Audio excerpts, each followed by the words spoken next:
வணக்கம் நேயர்களே. இந்த எபிசோடில் நம்ம பார்க்க போகிற மூவி ரிவ்யூ முத்தையா அவர் எழுதி இயக்கியிருக்கிற சன் ஓடிடியில் வெளிவந்திருக்கிற ஒரு திரைப்படம் தான் ராம்போ. இந்த திரைப்படத்தில்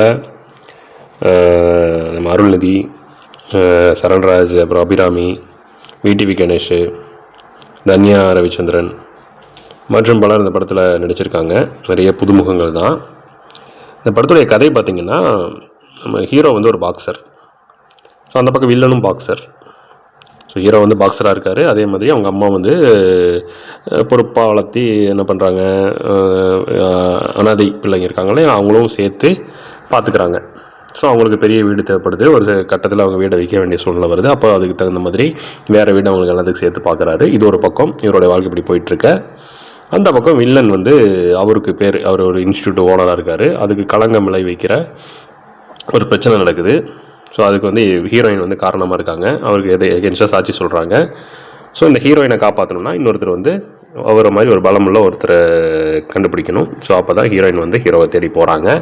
அதுக்கப்புறம் ஹீரோ வந்து நான் வந்து இவங்களை காப்பாற்றுறேன், நான் இவங்க பொறுப்பை கையில் எடுத்துக்கிறேன்னு சொல்லிட்டு அங்கேருந்து கிளம்புறாரு.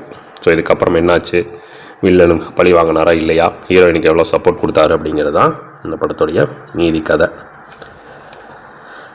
படத்துடைய பாசிட்டிவ்னு பார்த்தீங்கன்னா, அருள்நிதி அவர் கொடுத்த கதாபாத்திரத்தை பண்ணியிருக்காரு. ஹீரோயினும் அங்கங்கே ஓகே அவங்களுடைய ரோல்ஸ் வந்து பண்ணியிருக்காங்க. சரண்ராஜுக்கும் அபிராமிக்கும் அவ்வளோ பெரிய ஸ்பேஸ் கொடுக்கப்படலை, இருந்தாலும் கொடுத்த ஸ்பேஸை அவங்க யூஸ் பண்ணியிருக்காங்க. விடிவி கணேஷ் ஒரு போலீஸ் அதிகாரியாக வர்றாரு. அவரும் ஒரு சில இடத்துல சிரிக்க வைக்க முயற்சி பண்ணுறாரு. ஓகேங்களா. ஹீரோ அதே மாதிரி வில்லன் போர்ஷன் வந்து அவ்வளோ அந்தளவுக்கு வந்து ஒரு பர்ஃபார்மன்ஸில் பண்ணியிருக்காரு. ஆனால் வந்து கதாபாத்திரம் இன்னும் கொஞ்சம் எழுதியிருக்கலாம். கதை, மியூசிக்கு கொஞ்சம் அங்கங்கே சப்போர்ட்டாக நிற்கிது. சினிமாட்டோகிராஃபி, எடிட்டிங்கும் படத்துக்கு ஆவரேஜாக கொடுத்துருக்காங்க, ஓரளவுக்கு ஒர்க்கு. சரிங்களா. இதெல்லாம் இந்த படத்தில் ஓரளவுக்கு பாசிட்டிவான சீன்ஸ்னு சொல்லலாம்.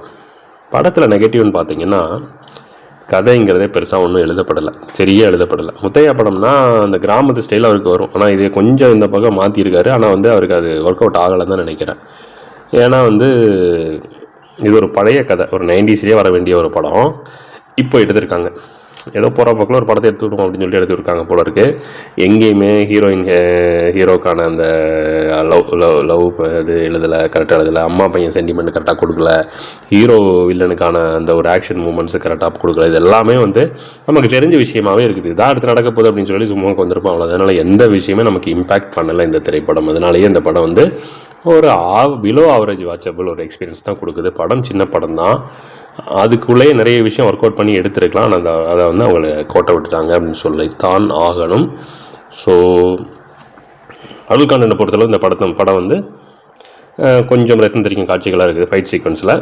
மற்றபடி ஆபாசமான காட்சிகள் எதுவும் இல்லை. அதனால் வந்து UA16+ தான் அந்த படம். ஸோ நீங்கள் பாருங்கள், OTTயில் தான் அவைலபிளாக இருக்குது. நீங்கள் பார்த்துட்டு இந்த படம் எப்படி இருக்குது அப்படிங்கிறத கருத்துக்களாக நீங்கள் பதிவு பண்ணுங்கள். மீண்டும் மற்றும் ஒரு திரை விமர்சன நிகழ்ச்சியில் உங்களை சந்திப்போம். நன்றி, வணக்கம்.